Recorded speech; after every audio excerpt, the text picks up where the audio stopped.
Guys, how are you doing. उम्मीद करता हूँ आप सब लोग बढ़िया होंगे। दोस्तों, स्वागत है आपका अपने चैनल जय रेड्डी में। आपका फ्रेंड जय रेड्डी बात कर रहा हूँ। दोस्तों जैसे कि मैं आपको आज बताना चाहता हूँ कि सेल्स में यदि आप मास्टर बनना चाहते हैं तो आपको किन किन चीज़ों को ध्यान रखना पड़ेगा। सेल्स क्यों करना है आपको, सेल इसके लिए होती क्या है। यदि इन सारी चीज़ों को यदि आप जवाब जानना चाहते हैं तो बने रहिए मेरे साथ वीडियो में लास्ट तक। दोस्तों शुरू करते हैं वीडियो। सबसे पहले मैं आपको बताना चाहता हूँ दोस्तों कि सेल्स होती क्या चीज़ है, सेल क्यों ज़रूरी है हमारी लाइफ में। या फिर मैं आपको बताना चाहता हूँ जैसे कि दोस्तों सेल्स में यदि आपको सफल होना है या फिर आपको सफल एक सेल्स क्लोज करना है तो आपको सबसे पहले या तो आप ट्रेंड है या अनट्रेंड है। यदि आप अनट्रेंड है तो आप सेल कभी क्लोज नहीं कर पाएंगे। यदि आप ट्रेंड है तो आप सेल्स को क्लोज कर पाएंगे। दोस्तों मैं आपको पूछना चाहता हूँ एक सवाल, what are you selling currently. अभी आप क्या बेचते हो। What are you selling to currently, अभी आप क्या बेचते हैं। आप अपना अभी सबसे ज़्यादा मोस्ट इम्पोर्टेंट चीज़ मैं आपको बताना चाहता हूँ। आप किसी भी प्रोफेशन में, आप चाहे जॉब में चाहे कहीं पे भी आप काम करें, सबसे ज़्यादा आज आप बेच रहे हैं वो है आपका time. Time time time most important, but are you selling इस टाइम। आप अपने टाइम को बेच रहे हैं। कहीं पे आप कंपनी में, फैक्ट्री में जॉब करके अपने टाइम को बेच रहे हैं 10 घंटे 12 घंटे। उसके बाद में आप अपना सर्विस बेच रहे हैं, अपना प्रोडक्ट बेच रहे हैं और अपना स्किल बेच रहे हैं। यदि आपके पास कोई स्किल है तो आप उसे मस्ट मार्केट में रन कर सकते हैं और आप एक बेहतर अपना लाइफ स्टाइल बना सकते हैं। लेकिन जब इन सारी चीज़ों को आप सेल कर रहे हैं तो आपको क्या प्रॉफिट हो रहा है। आप अपना टाइम बेचकर कितना प्रॉफिट आप कमा पा रहे हैं। तो मैं आपको बताना चाहता हूँ कि आप यदि इसी तरह से अपनी टाइम बेचते रहे तो आप बहुत बड़े आदमी या बहुत बड़े इंसान या बहुत सफल व्यक्ति नहीं बन पाएंगे। एक क्वेश्चन ये भी है मेरा आपसे कि यदि ऐसा कभी हो कि यदि कोई व्यक्ति किसी दिन आपका समय नहीं खरीदे तब आप क्या करेंगे। जिस दिन कोई व्यक्ति आपका टाइम खरीदार नहीं मिलेगा उस दिन आपको क्या होगा। तो आपको सबसे ज़्यादा इम्पोर्टेंट चीज़ है वो मैं आपको बताने जा रहा हूँ। आपको सबसे ज़रूरी चीज़ है आपको सेल सीखना चाहिए। क्योंकि सेल क्यों सीखना चाहिए आपको, हर कंपनी के ओनर, हर कंपनी के जितने भी बड़े बड़े पद पे जो लोग होते हैं वो एक अच्छे सेल्समैन होते हैं। वो हर उस बड़े व्यक्ति को डील कर सकते हैं, अपने प्रोडक्ट को सेल कर सकते हैं। क्योंकि जब तक कोई व्यक्ति प्रोडक्ट सेल नहीं करता है तब तक कोई भी कंपनी ग्रो नहीं करती। यदि बनना चाहते हैं कि आप एक अच्छा सेल्समैन तो आपको सबसे ज़्यादा आपको सेलिंग स्किल इम्प्रूव होना चाहिए। उसके साथ में आपको कम्युनिकेशन स्किल और आपका पब्लिक स्पीकिंग स्किल डेवलप होना चाहिए। यदि आपको कम्युनिकेशन स्किल, सेल्स क्या है, सेल एक ऐसा चीज़ है। आपको कम्युनिकेशन स्किल, सेल्स में क्या करना पड़ता है, आपको सेल क्लोज करने के लिए लोगों से बात करना पड़ता है। आपको जब आप लोगों से बात करेंगे तब जाके आपका सेल क्लोज होगा।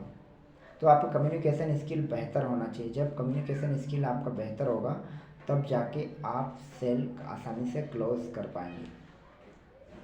यस और नो। मैं आपको बताना चाहता हूँ कि जब आप कम्युनिकेशन स्किल बेहतर करते हैं तो आपका सेलिंग स्किल बेहतर होता है। जब आपका सेलिंग स्किल बेहतर होता है तब जाके आपकी गिनती हाई लेवल के लोगों में होने लग जाती है। आप सेलिंग स्किल इम्प्रूव करने के लिए आपको क्या करना पड़ेगा। सेलिंग स्किल इम्प्रूव करने के लिए आपका बुक्स पढ़ना पड़ेगा। आपको एक सबसे पहले आपको एक मेंटर हायर करना पड़ेगा। क्योंकि आप यदि दौड़ना चाहते हैं गली में तो आपको कोच की ज़रूरत नहीं, लेकिन यदि आपको ओलंपिक में दौड़ना है तो आपको कोच की ज़रूरत है। आप ऐसे सारे व्यक्तियों को देख लीजिए जो आज सफल है, उनमें से कितना व्यक्ति ऐसा है जो बिना कोच के या बिना ट्रेनर के आज सफल होगा, एक भी।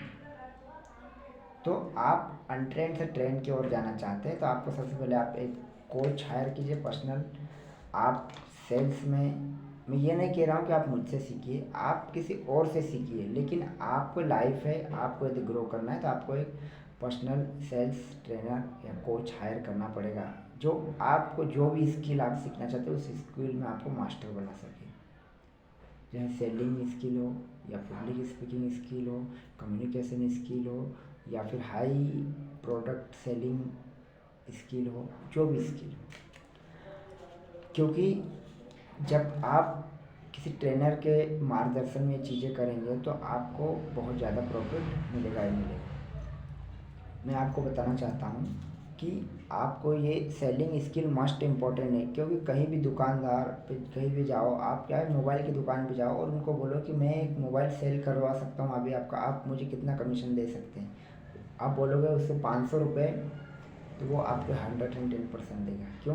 क्योंकि ये फार्मूला मैंने ट्राई किया हुआ है और कई बार करता हूँ। मैं किसी भी अनजान दुकान पे भी जाके खड़ा हो जाता हूँ और बोलता हूँ कि आपका एक मोबाइल सेल करवाने वाला हूँ मैं अभी, आप मुझे कितना परसेंट देंगे।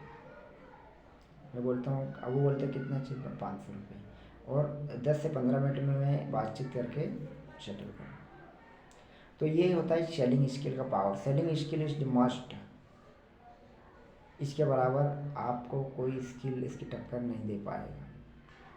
दोस्तों मैं आपको बताना चाहता हूँ कि यदि आपको सेल्स में मास्टर बनना है तो आपको क्या करना पड़ेगा। आपको एक बिच्छू की तरह बनना पड़ेगा, क्योंकि बिच्छू के जो 5 फीट या फिर 5 इंच के रेडियस में जो भी व्यक्ति आता है उसको डंक मारता है दौड़ के।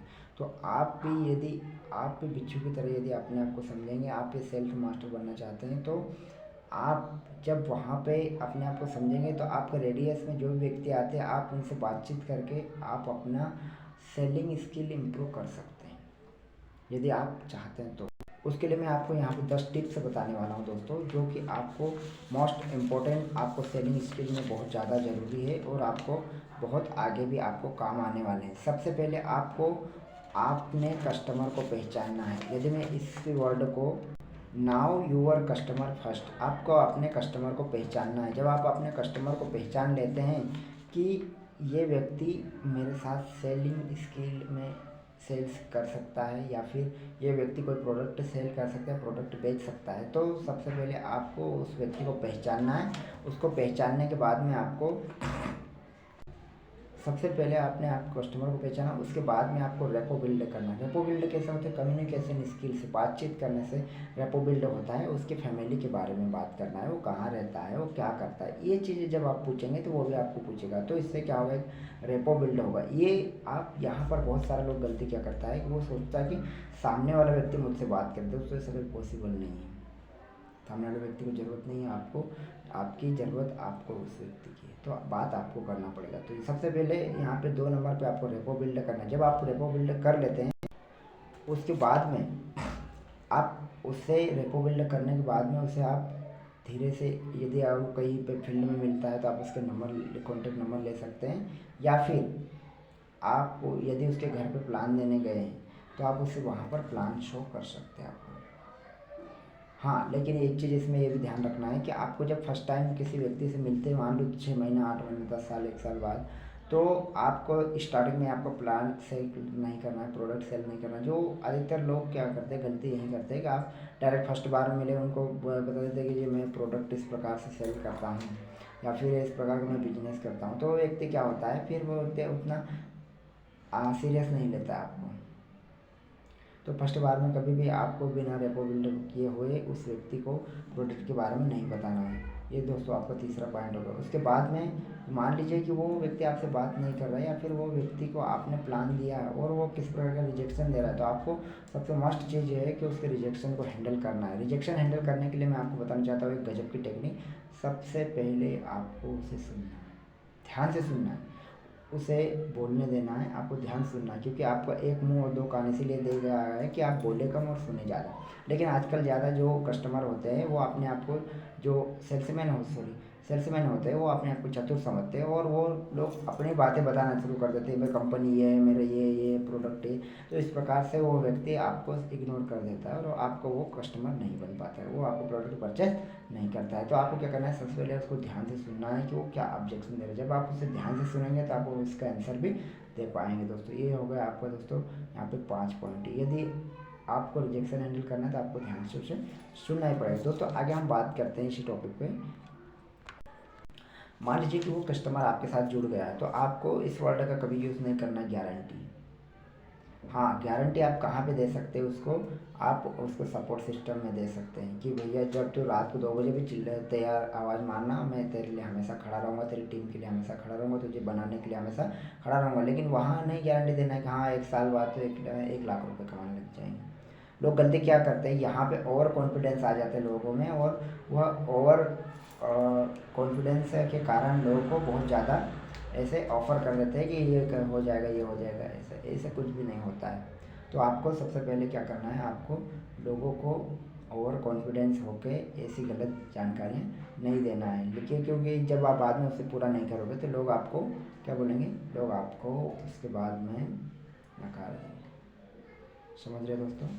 तो मैं आपको बताना चाहता हूँ कि आपको ओवर कभी भी नहीं चलना है। आप किसी व्यक्ति को जोड़ने के लिए जाते हैं तो अपने साथ में अपना सारा प्रोडक्ट टूल्स सारा रखिए, और ज़्यादा से ज़्यादा आप टेस्टिमोनियल रखिए लोगों के साथ में कि उस व्यक्ति ने हमारे बारे में क्या बोला है, हमारी कंपनी के बारे में क्या बोला, हमारे प्रोडक्ट के बारे में क्या बोला। जब आप ज़्यादा से ज़्यादा टेस्टिमोनियल साथ में रखेंगे, आप उनसे बताइए कि भैया आप पहले व्यक्ति नहीं जो इस कंपनी से जुड़े, देखिए इतने सारे लोग हमारे साथ जुड़े हुए। जब उन चीज़ों को ये बताएंगे आप, तो वो व्यक्ति आसानी से जुड़ जाएगा। दोस्तों मैं यह बता रहा हूँ आपको कि आपको सेल कैसे करना है किसी भी व्यक्ति को। जो सेल्स करने के 10 टिप्स के बारे में बात कर रहे हैं हम। और यदि आप और ज़्यादा एक्स्ट्रा कुछ सीखना चाहते हैं तो डिस्क्रिप्शन में मेरा नीचे लिंक नंबर दिया हुआ है, तो आप मुझे कॉल भी कर सकते हैं या व्हाट्सअप कर सकते हैं। आगे बात करते हैं दोस्तों, ये जब सारी चीज़ें आपके साथ हो रही होती है तो सबसे इम्पोर्टेंट चीज़ होता है इसमें आपका गोल्स, आपका टारगेट, आपका लक्ष्य। जब आपका गोल इसमें बनाएंगे आप, तो आपको सबसे ज़्यादा फ़ायदा तभी होगा। गोल के बारे में थोड़ा सा बात करते हैं। गो मतलब, जी मतलब होता है गो।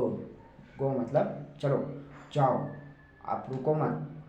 आप यदि सोचोगे कि मैं यहाँ बैठे बैठे ही मेरे पास 10 कस्टमर आ जाए, तो ऐसा कभी पॉसिबल नहीं है। आपको क्या करना पड़ेगा, आपको गो मतलब चलो जाना पड़ेगा। दूसरा चीज़ होता है ओ।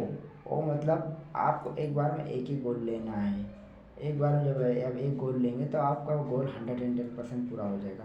नेक्स्ट चीज़ होता है ए। ए मतलब होता है कि वन, अकेले। जब आप एक गोल डिसाइड करते हैं तो आपको हमेशा अकेले ही चलना पड़ता है। जब आप अकेले चलना पड़ता है तो एल मतलब आपका लक्ष्य, लक्ष्य तक आप पहुंच जाएंगे। तो ये होता है गोल का फुल फॉर्म, शॉर्ट फॉर्म मैंने आपको बताया। तो आपको सेलिंग स्किल सीखना है। सेलिंग स्किल क्या है, कम्युनिकेशन स्किल है।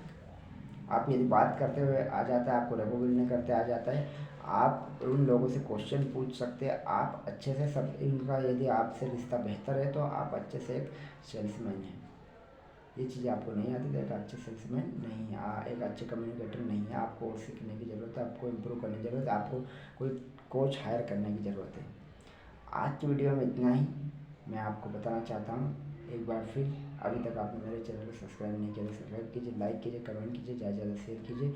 और यदि आपको सेल्स में कोई परेशानी आ रही है तो आप मुझे व्हाट्सअप कर सकते हैं। मैं आपका फ्रेंड जय रेड्डी। आज वीडियो में थैंक यू वेरी मच। जय हिंद।